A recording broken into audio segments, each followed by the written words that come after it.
Saya itu ngaji di mana-mana itu guyon. Karena bapak saya suka guyon, Mbah Mun suka guyon. Alasannya bapak dulu sederhana.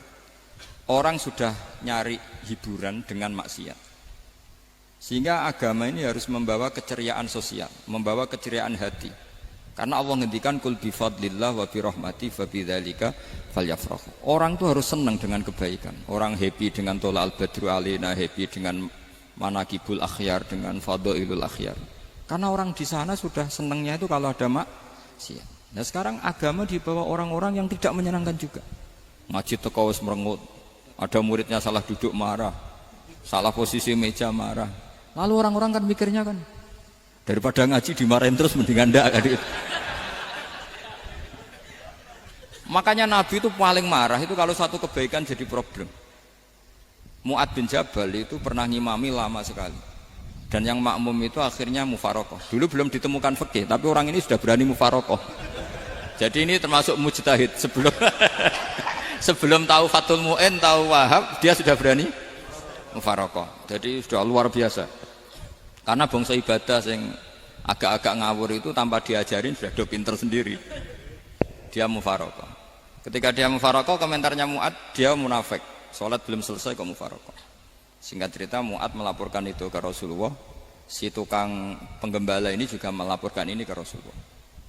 Tapi apa kata Rasulullah? Yang Rasulullah itu yang bela, malah bela yang penggembala tadi. Afattanun anta ya Mu'ad. Kamu itu tukang fitnah. Agama ini kalau kamu model begitu orang lari. Basyiru wala tunafiru, yassiru wala tu'asiru. Padahal ini baca Quran panjang. Harusnya akan ibadah. Tapi karena ini menjadi problem sosial, orang menjadi tidak nyaman jamaah, itu sudah disalahkan Nabi. Karena tadi, kalau agama ini jadi problem, maka masalah besar. Makanya sifat dasar Rasulullah apa khafiful maunah, biayanya murah. Makanya saya ngaji di mana-mana ya suka seperti ini. Mejanya enggak jelas, pengunjungnya juga enggak jelas. Semakin kacau semakin baik kira-kira. Nah ini pengunjungnya juga seperti ini kan. Nanti sampean yang pidato, jadi tak beri hak gue jelek saya ini namanya aqomaddin. Kalau faman taroka fakot. Jadi pilihannya kalau gak aqomaddin ya ada maddin. Jadi kenapa banyak kiai yang ceria? Karena tadi satu-satunya cara kita menandingi hegemoni maksiat adalah pembawa taat itu ceria, karena orang itu mesti mencari kebahagiaan. Sebab itu para nabi itu mengajarkan agama ini dengan cara yang bahagia. Misalnya mangqala la ilaha illallah dakhalal jannah. Nabi tidak ngendikan gini, mangqala la ilaha illallah terus salatnya benar, puasanya benar, belajarnya benar, jadi kiainya benar. Wah itu kalau itu panjang sekali, banyak yang enggak masuk surga. Sementara kubu yang lain kampanye, sudah tenang bersama bapaknya di surga. Lah kita kampanyenya, kon salat ra mesti ditampa. Puasa ya ra mesti ditampa. Wis repot, syaratnya ditampa ikhlas wangel. Kowe ora bakal iso. Berarti maknane kan ra bakal mlebu swarga. Akhire wong kan mikir, wis salat tetep ra swarga, puasa tetep ra swarga, mendingan ra salat. Jadi kita ini kan bersaing sama kampanye sebelah gitu. Makanya saya milih manhaj pokoknya Islam apik. Tapi bukan berarti saya menyepelekan aturan-aturan dalam sholat, karena yang kampanye itu sudah banyak. Biasanya kiai-kiai sing kereng kampanye tentang sing kereng-kereng nih. Itu saya manfaatkan, ya sudah, itu bagian jenengan. Jadi orang itu harus mikir. Agama Kristen itu diterima di Eropa di mana-mana. Di antara sebabnya adalah karena orang dijamin masuk surga. Orang mau kayak apa faseknya tetap kalau mati bersama. Kita enggak, sudah kiai, sudah mulang terus masih didoain semoga amal baiknya diterima, amal buruknya masih ngeper apa? Dan itu santri saya nanti kalau ziarah saya tuh ya Allah ampuni Gus Bah ampuni. Itu kan ngenyek orang itu maksudnya. Maksudnya bukan, makanya saya pernah ketemu orang yang berfaham Wahabi. Dia nuduh kalau orang doa ke mayit itu minta sama mayit. Saya bilang, saya saja yang jadi mayitnya enggak siap. Kok bisa? Doanya itu doa ngeper. Masa sama gurunya bilang gini, Allahumma in kana muhsinan fazid fi ihsani wa in kana musian. Masa gurunya ditaklek. Jadi dia tidak yakin betul kalau gurunya muhsin. Masih ditaklek, jika guru saya baik maka gini ya Allah, jika guru saya buruk maka gini. Loh saya tuh gak pernah doain Mbah Mun gitu, tak anggap gak sopan. Jadi kalau saya berdoa, ya Allah jenengan izzihi apa ya, jenengan balas lah, izzihi anna anil muslimina khairan katsira wa antal ghafurur rahim wa anta gitu. Saya gak tega muni wa ingkana musian. Jadi kayak ada sopan ya. Lo kalau aku yang mati sapi lagi. Tak balik malah. Ingkana musian. Malah ada terusannya bahwa kadalik. Jadi makanya mereka kan sering pakai dalil. Andai kan tradisi itu benar, maka yang paling pertama melakukan itu sahabat. Selalu mereka berargumentasi, kalau itu tradisi yang benar, maka pertama yang melakukan itu sahabat. Ya gak mungkin sahabat masa bilang ke Nabi ingkana. Bisa kafir berat kan? Masa kesolehannya? Loh andai kan Abdul Qadir wafat di mana ini ngomongin? Beduk. Saya tidak akan berdoa seperti itu. Oh bisa marah Abdul Qadir Jailani. Masa kesalahan beliau di ingkana musinan sama ingkana musinan. Jadi orang tuh harus mikir. Jadi saya dengan bukan berarti Gus Bak bid'ah menciptakan doa baru. Ini bukan urusan menciptakan. Orang yang punya sopan spontan seperti itu. Ini bukan urusan modifikasi doa Anda. Makanya kenapa para nabi itu tidak disolati dengan cara seperti itu. Langsung assalamualaikum ya Rasul. Assalamualaikum ya Abu Bakrin, assalamualaikum ya Umar. Enggak mungkin kita mengatakan ya Abu Bakrin, ya Allah, ingkana. Masa Abu Bakar diingkana? Kalau dia, bukan kalau beliau ashabu Rasulillah, pasti orang Sayyid itu dzurriyyatu Rasulillah, pasti al-tahirin al-mutahharin. Guru-guru kita ini guru-guru kita. Jadi tolong doa itu. Nah, kalau terpaksa doa wa ingkana musian, anggap saja hafalnya hanya itu, tapi jangan dijiwai, apa? Jangan apa? Dijiwai. Kalau ditanya, "Lho Gus ini orang soleh kok doanya wa ingkana musian?" Itu kan guru jenengan, apalku ikut tok. Tapi ora usah dimaknani, apa? Karena sekali dimaknani nanti kan. Jadi ini urusan etika, urusan rasa. Saya teruskan ya. Karena jadi saya mohon sekali, apa-apa itu ada aturannya. Ada aturannya. Ya tentu kita ikut masal saja. Semua selain Nabi, selain para wali kita enggak apa-apa doa Allahumma ingkana musinan, ingkana musian. Tapi di hati kita sebetulnya ketika mengatakan ingkana musian itu coro Jawa hanya rapalan. Rapalan itu ya sudah ngomong saja, tapi enggak usah apa? Enggak usah dijiwai ya. Yang dijiwai kita adalah sifat ghafurnya Allah. Bukan status mayitnya, tapi sifat ghafurnya Allah. Karena kata musik itu kan enggak nyaman. Makanya Nabi itu hebatnya Nabi, ya tentu karena bentukan Allah Subhanahu wa taala. Adabani Rabbi fa ahsana ta'dibi. Itu kalau nyifati tentang keburukan orang mukmin itu diikutkan sifat ghafurnya Allah. Jadi misalnya gini, kalimatnya liyukaffirallahu anhum aswa alladzi amil. Atau sebagian ayat misalnya wa yukaffiru anhum sayiatihim. Jadi sebetulnya kalau terpaksa mengatakan orang itu buruk, itu sebenarnya dari Allah dulu kita mengatakan Allah itu zat saking baiknya itu mengampuni salahnya seseorang. Jadi nyifati Allah dulu, Allah saking baiknya itu mengampuni salahnya orang-orang baik. Karena orang-orang baik juga manusia, Ustadz juga. Tapi lebih ke nyifati ke Allahnya. Kalau kita kan enggak, lebih tertarik nyifati mayitnya. Sehingga kita di hati itu mayit kira tak jalono sepuro tuntas kayak gitu. jadi kalau di Quran tidak seperti itu. Jadi kita lebih mensifati Allah itu Ghafur, Afuwun Karim. Makanya seperti doa-doa kita kalau Ramadan begini, Allahumma innaka afuwun karim tuhibbul afwa, baru bakas fa'fu anna. Jadi ada aturannya. Meskipun ilmu ini agak jelimet, tapi bagi ahlinya ini ma'ruf. Kalau sampean enggak paham berarti enggak ahlinya. Jadi ilmu ini agak jelimet, tapi ma'ruf. Nah, sehingga Rasulullah kalau kita meyakini syafaatu Rasulullah SAW, itu cara berpikir harus kita balik. Misalnya begini, wong Islam nakale ngono, penggaweane maksiat kok disafaati Kanjeng Nabi kurang penggawean. Caranya berpikir jangan gitu. Kalau gitu kowe mari mangkel wong nakale ngono kok untuk syafaate Kanjeng. Tapi cara berpikir gini, syafaatu Rasulillah itu wasi'ah, luas sekali. Syafaatu Rasulillah ghairu munhasirah, tidak terbatas. Syafaatu Rasulillah itu lebih sakti ketimbang dosanya umatnya. Semua ulama dulu kalau nyifati Allah juga gitu. Allahumma misalnya, maghfiratuka awsa'u min dzunubina. Ya, yang misalnya yang pakai mutakalim ya Allahumma maghfiratuka awsa'u min dzunubi wa rahmatuka arja inti min amali. Jadi jangan kitanya dulu. Kalau kitanya dulu kan nyifati kita dosa banyak. Itu sama ndak usah ngaku sudah tahu semua. Tapi nyifati pertamanya apa? Allahumma maghfiratuka awsa'u min dzunubi wa rahmatuka arja inti min amali.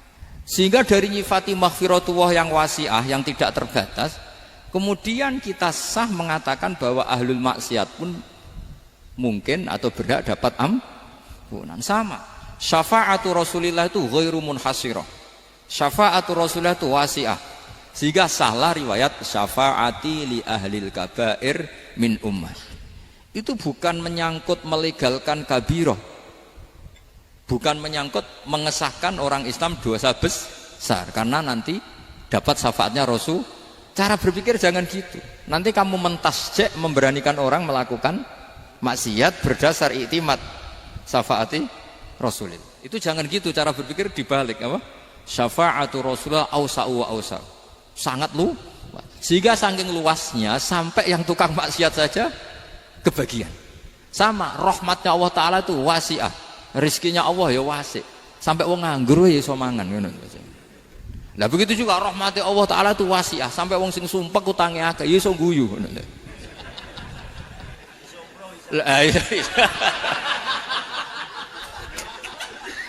Tapi kalau dibalik, misalnya saya diprotes kiai, saya pernah juga diprotes. Gus, umat kok mbok latih guyu, padahal mereka maksiate akeh, hutange akeh, gini-gini.